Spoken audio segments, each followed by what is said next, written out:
नमस्कार मेरे प्यारे दोस्तों, मैं संजय कुमार SKGKG इस चैनल में आप लोग को हार्दिक स्वागत करता हूं। आशा करता हूं कि आप सभी लोग बहुत अच्छे होंगे और आप लोगों की पढ़ाई लिखाई बहुत अच्छे से चल रहे होंगे। प्यारे दोस्तों, आज हम आप लोग के लिए बायो का जो है SK झा सर का बुक लेकर आए हैं, जिसमें से बहुत सारे चैप्टर जो है पढ़ा चुके हैं। कुछ चैप्टर बचा हुआ है, तो उसी चैप्टर में से आज पढ़ाने वाले हैं। क्या है तो उत्सर्जन तंत्र। क्या है प्यारे दोस्तों? उत्सर्जन तंत्र आज पढ़ाने वाले हैं, है ना। तो चलते हैं, उत्सर्जन तंत्र आज स्टार्ट करते हैं। ठीक है, तो स्टार्ट करने से पहले आपको कहना चाहते हैं मेरे प्यारे दोस्तों कि अगर आप लोग इस चैनल पर नए हैं और अभी तक इस चैनल को सब्सक्राइब नहीं किए हैं, तो प्लीज़ दोस्तों पहले इस चैनल को सब्सक्राइब कर लीजिए और बेल आइकन घंटी को दबाकर ऑल कर लीजिए, ताकि आपको पर डे जो भी यहाँ से वीडियो आप लोगों को पढ़ा कर प्रोवाइड कराया जाएगा वो सबसे पहले आप ही के पास पहुँच सके। इसीलिए आप इस चैनल को सब्सक्राइब ज़रूर से ज़रूर कर लीजिएगा और बेल आइकन घंटी को दबा कर ऑल कर लीजिएगा। ठीक है, और इस वीडियो को लाइक और शेयर करना ना भूलिएगा प्यारे दोस्तों। लाइक तो इम्पोर्टेंट है ना। लाइक ज़रूर कीजिएगा इस वीडियो को और शेयर कर दीजिएगा ताकि किसी को हेल्प मिल सके। ठीक है, तो चलते हैं, स्टार्ट करते हैं। कहाँ से? तो उत्सर्जन तंत्र से स्टार्ट करेंगे। ठीक है, चलिए जूम कर लेते हैं क्वेश्चन। चलिए क्या है उत्सर्जन तंत्र? उत्सर्जन तंत्र क्या है? Executory system. अंगों का वैसा समूह, क्या है? अंगों का वैसा समूह जो शरीर से हानिकारक पदार्थ को बाहर निकालने की क्रिया में सहायता करते हैं, उसे उत्सर्जन तंत्र कहा जाता है। क्या है? अंगों का वैसा समूह जो शरीर से हानिकारक पदार्थ को बाहर निकालने की क्रिया में सहायता करते हैं, उत्सर्जन तंत्र कहलाते हैं। जल, नमक, ग्लूकोज शरीर में जमा होने पर शरीर को नुकसान पहुंचाते हैं, इसलिए इन पदार्थों को शरीर से बाहर निकलने की आवश्यकता होती है। क्या होता है? बाहर निकलने की आवश्यकता होती है। अगला है, शरीर में दैनिक कार्यों के दौरान कुछ हानिकारक पदार्थों का निर्माण होती है, जैसे क्या? CO2, NH3, है ना, कार्बन डाइऑक्साइड और यूरिया, है ना, NH3, NH2, CO2, NH2 और यूरिया, एसिड तथा बिलिरुबिन, क्या है? बिलिरुबिन ETC इत्यादि, ये सब का क्या होता है? निर्माण होता है। ठीक है, नेक्स्ट, दैनिक कार्यों के दौरान कभी कभी शरीर के लिए जरूरी पदार्थों का आवश्यकता से ज़्यादा मात्रा में प्रयोग किया जाता है, जैसे जल, नमक, ग्लूकोज ETC। क्या कहा है? दैनिक कार्यों के दौरान कभी कभी शरीर के लिए जरूरी पदार्थों का आवश्यकता से ज़्यादा मात्रा में प्रयोग किया जाता है, जैसे जल, नमक, ग्लूकोज, ये सब का। ठीक है, अगला पॉइंट है, उत्सर्जन तंत्र के द्वारा शरीर के आंतरिक वातावरण को हमेशा एक समान बनाए रखना चाहिए, है ना, रखा जाता है। इस क्रिया को क्या कहा जाता है? तो क्या है? होम्योस्टेसिस कहा जाता है। क्या? होम्योस्टेसिस, समस्थैतिकी कहा जाता है। नेक्स्ट, उत्सर्जन के प्रकार, टाइप ऑफ इमिशंस। क्या है? इमिशंस, है ना, उत्सर्जन के प्रकार। नेक्स्ट, उत्सर्जन के प्रकार देख लेते हैं। उत्सर्जन प्रमुख तथ्य है, उदाहरण अमोनोटेलिक। क्या है? अमोनोटेलिक है इस जंतु में, है ना। अमोनोटेलिक में क्या है? प्रमुख तथ्य क्या है? तो इन जंतु में मुख्य उत्सर्जी पदार्थ अमोनिया होता है। क्या होता है? अमोनिया होता है। अमोनिया के उत्सर्जन में वृक्क की भूमिका बहुत कम होती है। किसकी? वृक्क की जो है भूमिका बहुत कम होती है। उदाहरण क्या है? टैडपोल, जलीय कीट, मछली, प्रोटोजोआ आदि, सब क्या है? इसकी उदाहरण है। ठीक, क्या है? टैडपोल, जलीय कीट, मछली, प्रोटोजोआ आदि। अगला है यूरिकोटेलिक। क्या है? यूरिकोटेलिक इस प्रकार के जंतु में उत्सर्जी पदार्थ यूरिक अम्ल है। यूरिक अम्ल जल में यूरिया एवं अमोनिया के अपेक्षा कम घुलनशील होता है। क्या है? यूरिकोटेलिक। क्या है? यूरिकोटेलिक इस प्रकार के जंतु में उत्सर्जी पदार्थ यूरिक अम्ल है। यूरिक अम्ल जल में यूरिया एवं अमोनिया की अपेक्षा कम घुलनशील होता है।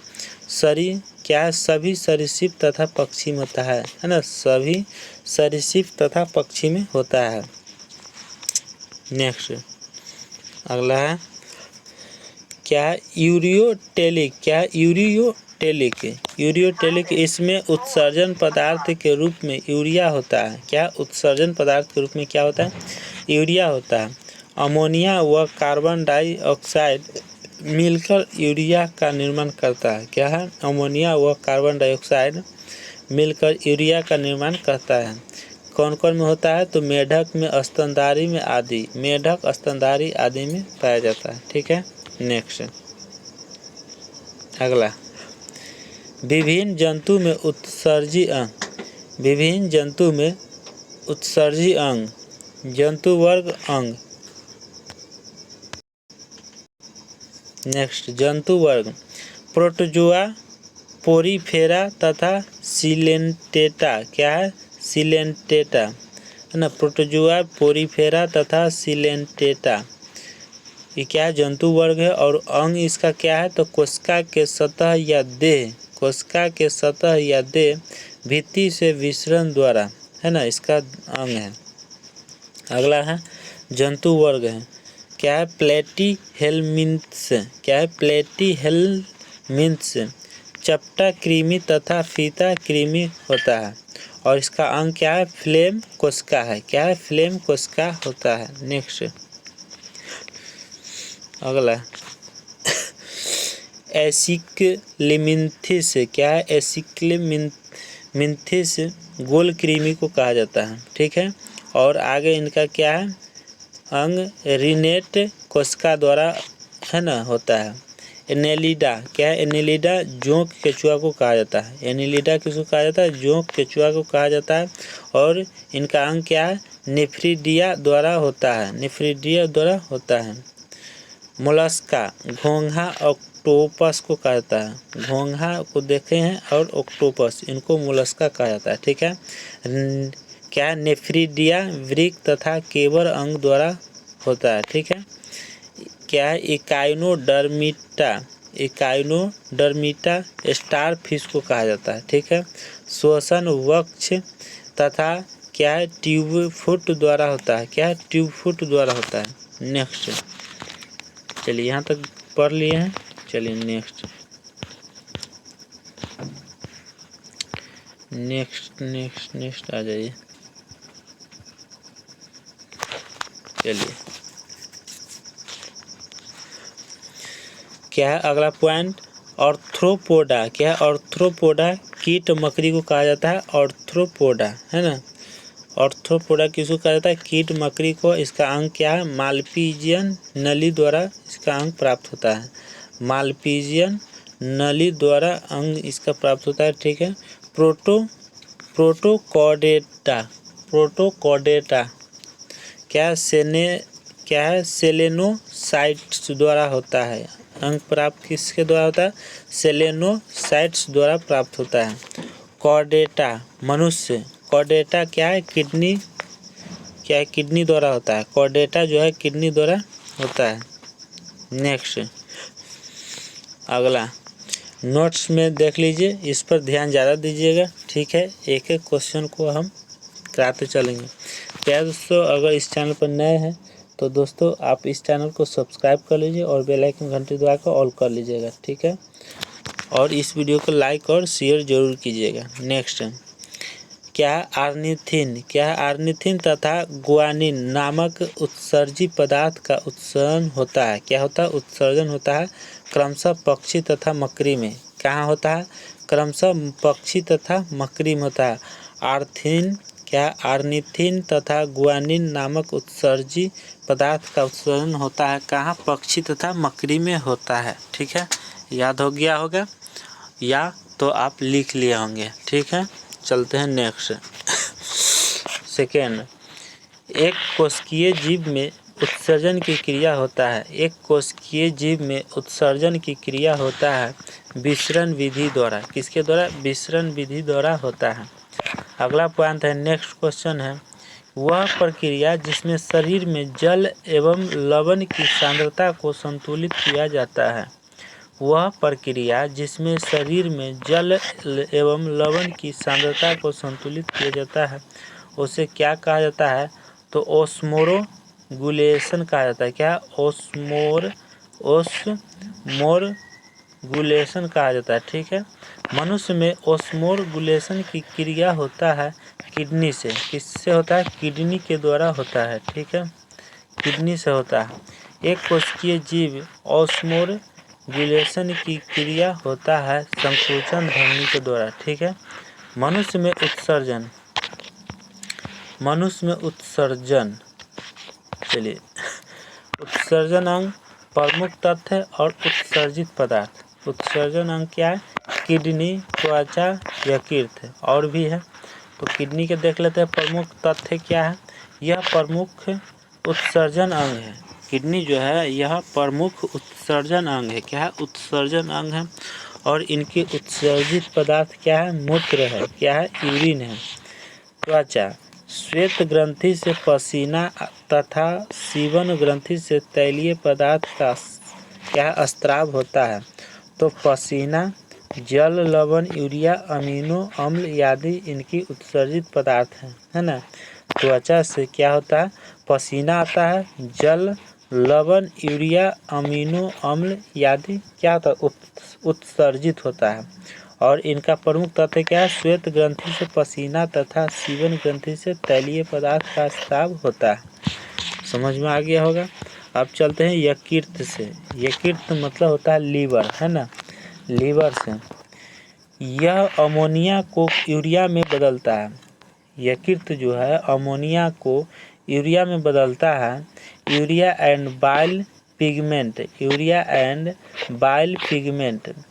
ठीक है। इसका अगला, फेफड़ा, प्रतिदिन 18 लीटर कार्बन डाइऑक्साइड तथा 400 ml जल शरीर से बाहर निकलता है।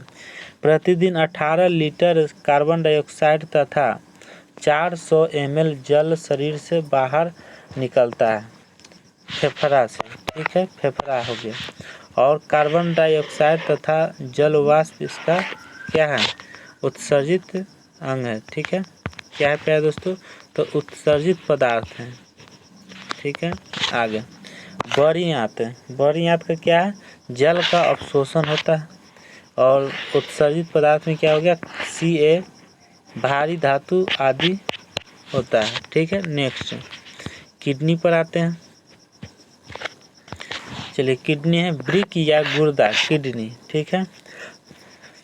मनुष्य में किडनी की संख्या कितनी होती है? तो 2 होती है। याद रखिएगा, मनुष्य में किडनी की संख्या 2 होती है।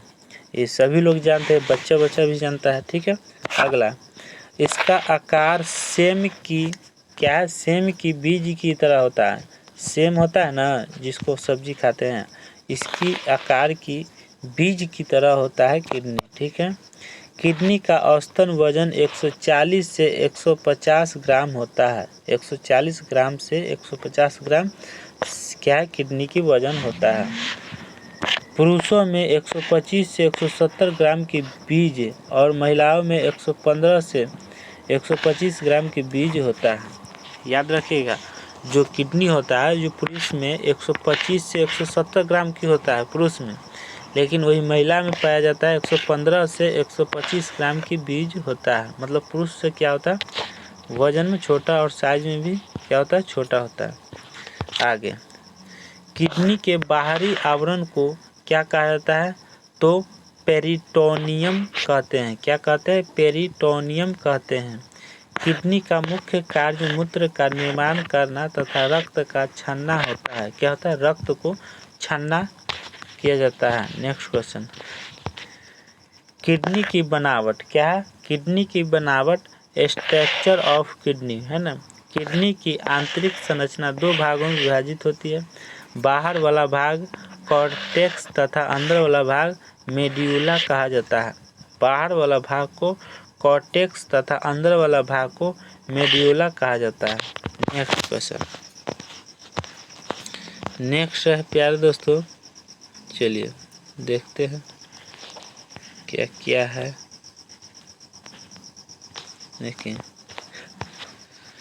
क्या है, किडनी है, दो भाग में है, दो किडनी है, एक इधर है एक इधर है, राइट साइड एक लेफ्ट साइड, ठीक है। Inferior vena cava, inferior vena cava है, ठीक है, इसको कहा जाता है। और इसको इसके बगल में किडनी है, इस किडनी के अंदर जो वाइट कलर का है इसको क्या कहा जाता है, तो पेलिवस कहा जाता है। क्या, पेलिवस, ठीक है, पेलिवस। और इसको क्या कहा जाता है, ब्लैक को मेडुला कहा जाता है। ब्लैक को बीच में जो ब्लैक है उसको मेडुला कहा जाता है। और कॉन्ट्रेक्स, क्या है, कॉन्टेक्स, कॉर्टेक्स को इसको कहा जाता है ना। आगे एड्रिनल ग्रंथि, एड्रिनल ग्रंथि, इसको जो किडनी के ऊपर जो है इसी को क्या कहते हैं, एड्रिनल ग्रंथि। और इसको जो है यहाँ से यहाँ इसको कहा जाता है ब्रिकीय धमनी। क्या कहा जाता है, ब्रिकीय धमनी कहा जाता है। अगला है यहाँ से यहाँ देखिए, इसको कहा जाता है ब्रिकीय शिरा। क्या कहा जाता है, ब्रिकीय शिरा कहा जाता है, ठीक है। नेक्स्ट इसको कहा जाता है ब्रिक किडनी कहा जाता है, ठीक है। और इसको कहा जाता है पृष्ठीय महाधमनी, पृष्ठीय महाधमनी। और इसको कहा जाता है यहाँ से यहाँ जो है इसको कहा जाता है मूत्रवाहिनी। क्या है, मूत्रवाहिनी, क्या है, यूरेटर कहा जाता है ना। यहाँ से यहाँ और यहाँ से यहाँ होता है। यहाँ आके जहाँ क्या है, यहाँ से यहाँ मूत्राशय है, ये क्या है, यूरिनरी ब्लडर है, यूरिनरी ब्लडर यहाँ होता है। और मूत्र मार्ग होता है यहाँ, ठीक है। यहाँ से यहाँ दोनों आकर मिल जाता है, ठीक है। चलिए आगे देखिए, किडनी के आकृतिज, किडनी की आकृतिज 11 गुना 5 गुना 3 सेंटीमीटर होता है। 11 गुना 5 गुना 3 सेंटीमीटर होता है। मेड्यूला छोटी छोटी शंक्वाकार भागों में विभाजित होता है जो पिरामिड्स कहलाता है। क्या कहलाता है, पिरामिड्स कहलाता है। अगला है कि प्रत्येक वृक्क से एक क्या है, नलीनुमा संरचना मूत्राशय से आकार मिलता है, जिसे मूत्रवाहिनी कहते हैं। इसे क्या कहते हैं, मूत्रवाहिनी कहते हैं। नेक्स्ट अगला है, किडनी का निर्माण एक विशेष प्रकार की संरचना से होती है जिसे क्या कहते हैं, नेफ्रॉन कहा जाता है। क्या, नेफ्रॉन कहा जाता है। अगले क्वेश्चन है, नोट, किडनी के माध्यम क्या है, किडनी के अध्ययन क्या कहलाता है। किडनी के जो अध्ययन करने वालों को क्या कहता है, तो नेफ्रोलॉजी कहते हैं। क्या, नेफ्रोलॉजी कहा जाता है किडनी के अध्ययन। किडनी के अध्ययन क्या कहलाता है, तो नेफ्रोलॉजी कहलाता है, ठीक है। प्रत्येक किडनी में नेफ्रॉन की संख्या होती है 10-12 लाख, है ना, 10 या 12 लाख होता है। प्रत्येक किडनी में नेफ्रॉन की संख्या होती है 10 से 12 लाख होता है। किडनी की इकाई को कहते हैं नेफ्रॉन। किडनी की इकाई को क्या कहते हैं, नेफ्रॉन कहते हैं। किडनी की बाहरी आवरण को कहते हैं पेरिटोनियम। क्या, पेरिटोनियम कहते हैं। किडनी के बाहरी आवरण को पेरिटोनियम कहते हैं। किडनी में स्टोन होता है कोऑक्सलेट, को क्या है, कैऑक्सलेट, है ना, CAOXALAT, कोऑक्सलेट होते हैं।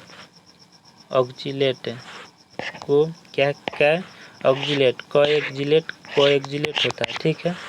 किडनी द्वारा रक्त छानने की क्रिया इस प्रकार है। रक्त को छानने की प्रक्रिया किस प्रकार है, तो क्या होता है, अल्ट्रा फिल्ट्रेशन। क्या, अल्ट्रा फिल्ट्रेशन, फिर उसके बाद पुनः अवशोषण होता है, तब स्त्राव होता है, ठीक है। 3 प्रकार से होता है, समझ में आ गया होगा। चलिए नेक्स्ट, अल्ट्रा क्या है, अल्ट्रा फिल्ट्रेशन, है ना। यह क्रिया ग्लोमेरुल्स, क्या है, ग्लोमेरुल्स जो है कैपिलरी नेटवर्क तथा बाउमेंस कैप्सूल के द्वारा संपन्न होती है। इन दोनों संरचना को सामूहिक रूप से मेलपीगियन बॉडी और रेनल कॉर्पुसल्स के नाम से जाना जाता है। क्या कॉर्पुसल्स के नाम से जाना जाता है। आगे है ग्लोमेरुल्स कैपिलरी नेटवर्क का एक सिरे का व्यास ज़्यादा होता है जिसे एफेरेंट आर्टेरियोल क्या है आर्टेरियोल कहा जाता है। इसी के द्वारा रक्त प्रवेश करता है, जबकि दूसरे छोर का व्यास कम होता है जिसे इफेरेंट क्या है इफेरेंट आर्टेरियोल कहते हैं, जिसके द्वारा क्या प्यारे दोस्तों जिसके द्वारा रक्त छानने के बाद वापस शरीर में लौट जाता है। व्यास में कमी होने के कारण जैसे जैसे रक्त प्रवेश करता है, ब्लड प्रेशर का मान बहुत उच्च हो जाता है। इस उच्च दाब के कारण ग्लोमेरुलस कैपिलरी नेटवर्क के छिद्र द्वारा हानिकारक पदार्थ जल, लवण, glucose, urea etc. Bowman's capsule में चले जाते हैं। इस प्रकार रक्त को छानने का कार्य संपन्न होता है। क्या होता है? रक्त के छानने की संपन्न होता है। चलिए अगला पॉइंट चलते हैं। अगला है प्यारे दोस्तों, चलिए आगे हैं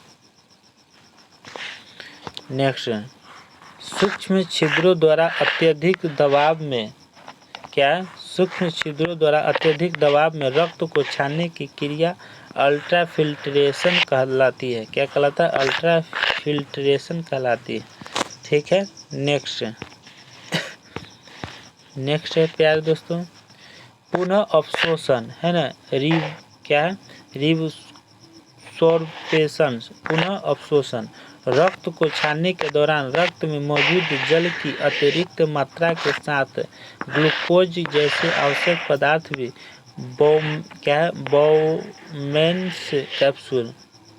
बोमेन्स कैप्सूल्स में चले जाते हैं। इन पदार्थों के शरीर से बाहर निकलने पर शरीर को नुकसान होता है, इसलिए PCT proximal proximal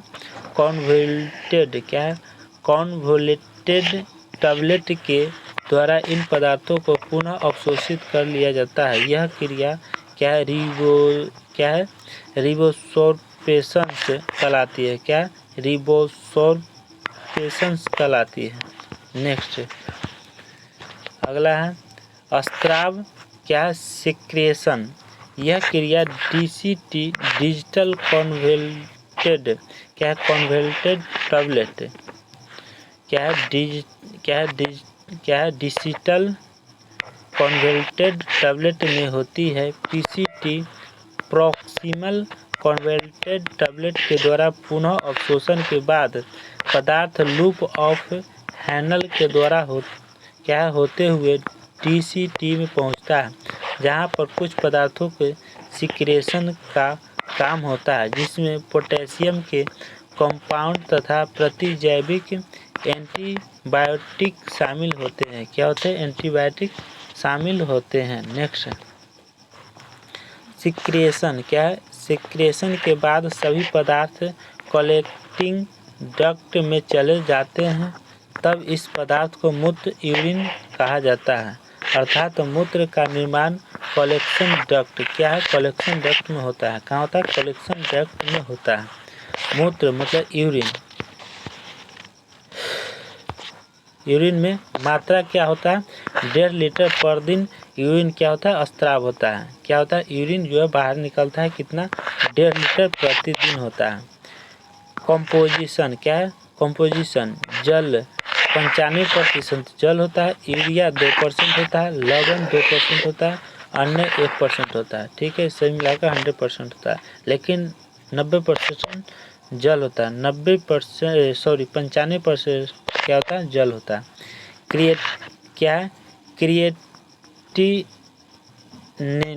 creatinine 1.5 mg होता है ना। यूरिक एसिड 2.4 से 7 mg होता है, मिलीग्राम होता है। बिलीरुबिन, इसमें क्या क्या होता है?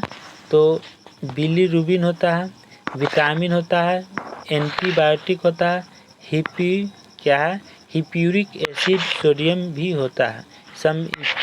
चारों मिलाकर 2.6 ग्राम प्रति लीटर होता है। ठीक है, नेक्स्ट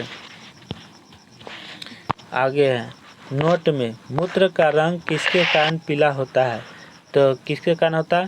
तो यूरोक्रोम पिगमेंट के कारण होता है। किसके? यूरोक्रोम पिगमेंट के कारण होता है। यह भी जानिए, क्या जानिए? तो चलिए, क्या है? डायलिसिस अपोहन है ना, डायलिसिस अपोहन। कृत्रिम वृक्क के सहायता से शरीर के बाहर रक्त को छानना डायलिसिस कहलाता है ना। बाहर जो है रक्त को छानना क्या कहलाता है? डायलिसिस कहलाता है। इस विधि में रोगी के रक्त को धमनी से निकालकर इसे 0 डिग्री सेल्सियस पर ठंडा कर हिपेरिन नामक थक्का रोधक पदार्थ मिलाया जाता है, पुनः कृत्रिम वृक्क में डाला जाता है। क्या होता है? पुनः से क्या होता है? डाला जाता है। वृक्क रक्त छानने के बाद पुनः शिरा के माध्यम से शरीर में प्रवेश करा दिया जाता है। उसी को क्या कहता है? तो उसी को डायलिसिस कहा जाता है। नोट में क्या है देख लेते हैं। नोट में है कि अपोहन में पुनः अवशोषण की क्रिया नहीं होता है। क्या होता है? अवशोषण की क्रिया नहीं होता है। अगला है नेक्स्ट, गठिया गाउट। जब रक्त में यूरिक एसिड की मात्रा में वृद्धि होने से यह यूरिक एसिड शरीर के जोड़ पर जमा हो जाता है, जिससे मूवमेंट के दौरान दर्द का एहसास होता है। क्या होता है? दर्द का एहसास होता है। इसी के कारण गठिया रोग उत्पन्न होता है। किसके कारण? इसी के कारण होता है। क्या होता है? जब रक्त में यूरिक एसिड की मात्रा में वृद्धि होने से यह यूरिक एसिड शरीर के जोड़ पर जमा हो जाता है, जिससे मूवमेंट के दौरान दर्द का एहसास होता है। इसी के कारण गठिया रोग उत्पन्न होता है। नेक्स्ट अगला है पॉइंट। प्यारे दोस्तों बने रहिए क्लास में। अगला क्या है देख लेते कहाँ तक है। ये लास्ट है पेज, इसको उसके बाद ऑब्जेक्टिव कल कराएंगे, लेकिन सब्जेक्टिव आज करा देते हैं। ठीक है प्यारे दोस्तों, चलो बने रहिएगा। अभी आप एक एक करके है ना वीडियो स्किप मत कीजिएगा और लास्ट तक देखिएगा। अगला क्या? ड्यूरेटिक सब्सटेंस वैसे पदार्थ जिसके सेवन से यूरिन में जल की मात्रा बढ़ने लगती है। यूरिन में जो है जल की मात्रा बढ़ने लगती है, उससे क्या कहते हैं? ड्यूरेटिक सब्सटेंस कहा जाता है। जैसे निकोटीन, कैफीन, एल्कोहल etc, मतलब इत्यादि होता है। ठीक है, नेक्स्ट परीक्षा दृष्टि से जो क्वेश्चन पूछा जाता है उसको चलिए हम कराते हैं। ठीक है, नेक्स्ट क्रिएटिनिन। क्या है? क्रिएटिनिन किसके मूत्र में पाया जाता है? क्रिएटिनिन जो है किसके मूत्र में पाया जाता है? तो गर्भवती एवं दुग्ध पान करने वाली महिला के मूत्र में पाया जाता है।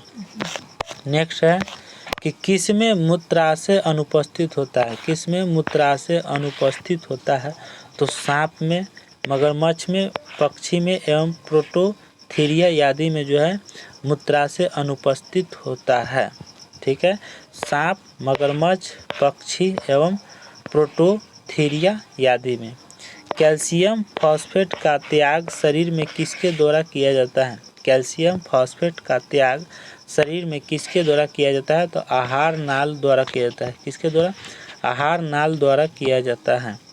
कैल्शियम के मूत्र द्वारा प्रतिदिन कितना एमिनो अम्ल का उत्सर्जन होता है? लगभग 15 ग्राम होता है। कितना? लगभग 15 ग्राम होता है। नेक्स्ट क्वेश्चन, यूरिया के निर्माण में कितने एटीपी के अणु खर्च होते हैं? तो 3 अणु।